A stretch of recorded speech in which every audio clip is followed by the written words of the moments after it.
تو ایک نقطہ نگاہ ہے کہ حکومت کے ساتھ رہنا چاہیے، کچھ ہمارے ساتھیوں کا خیال ہے کہ حکومت کے ساتھ نہیں رہنا چاہیے۔ تو یہ ابہام ایک موجود ہے، اس ابہام کو دور کرنے کا اختیار جو ہے نہ میرے پاس ہے تو نہ کسی اور کے پاس ہے۔ یہ رپورٹنگ اور یہ جو مشکلات ہیں، معاملات ہیں، یہ ہم ہمارے قائد میاں محمد نواز شریف صاحب ہیں، ان تک ہم اس کو پہنچا بھی رہے ہیں اور ان سے بات بھی ہوگی، اور جو وہ فیصلہ کریں گے اس پہ عمل کریں گے۔ تو یہ مصالحت کنندہ کا کردار ادا کرنے کی ضرورت پڑی تو وہ بھی کریں گے، کیوں نہیں؟ روزمرہ کے آ جاتے یونیورسٹی کے اساتذہ کے کوئی ایشوز ہیں، شاید اس کو فوری طور پر حکومت کو حل کرنا چاہیے۔ اور میری یہ بات میں حکومت سے کہنا چاہتا ہوں کہ اپنے وزرائے کرام کو ہدایت کریں کہ وہ مظفر آباد میں بیٹھا کریں۔ وزراء مظفر آباد میں بیٹھیں گے تو پھر کام کو چل سکے گا۔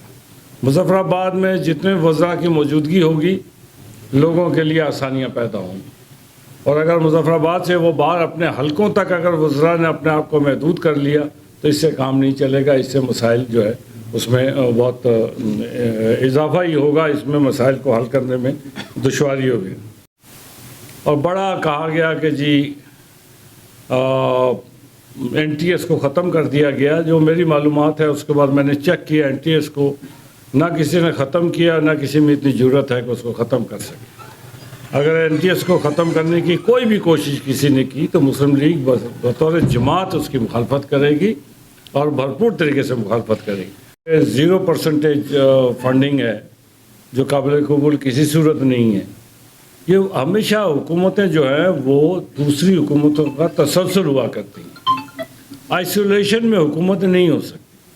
تو اس تسلسل کو برقرار رکھتے ہوئے جو منصوبے پہلے شروع کیے گئے تھے ان کو پہلے تکمیل کے مراحل تک لے کے جانا چاہیے، اور اگر اس کو نہیں لے کے جائیں گے تو اس کا مطلب یہ ہوا جو ہم نے انویسٹمنٹ کی تھی آزاد کشمیر کی تعمیر و ترقی کے لیے وہ سارا کا سارا ضائع ہو جائے۔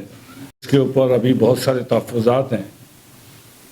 ہمیں ابھی تک جو ڈیولپمنٹ کے فنڈز تھے، ان جو پہلے پی ڈی ایم کی گورنمنٹ تھی اس وقت جو فنڈز جاری ہوئے، اس کے بعد ایک سرمائی کا فنڈز جاری ہوا، دوسری سرمائی کا بھی شاید جاری ہو گیا، تو ابھی تک اس کے اوپر کوئی یہاں ایسیس ڈیولپمنٹ نہیں ہے، کوئی ایک مربوط پالیسی پلاننگ نہیں ہو رہی کہ جی کہ اس کو ہم کیسے کریں گے، کہاں کریں گے۔ کوئی ٹھیکیدار عدالتوں میں چلے گئے، سڑکوں کے جو ہمارے دور کے مسلم لیگ نون کے دور حکومت میں 5 سال میں جو ہم نے سڑکیں کے بعد جو انٹینسیفائی کیا گیا ایکشنز کو، تو اس کی جتنی مذمت کی جائے کم ہے۔ اور او آئی سی، عرب لیگ اور ان سب کی جو انٹرونشن ہے اس میں بھی میں سمجھتا ہوں کہ وہ فورس نہیں رہا جو فورس ہونا چاہیے تھا۔ اور آپ نے دیکھا کہ اسرائیلی نیگوشیٹر جو ہیں وہ قطر سے واپس چلے گئے، اور اس کے بعد بمباری جو ہے اور زیادہ ہو گئی۔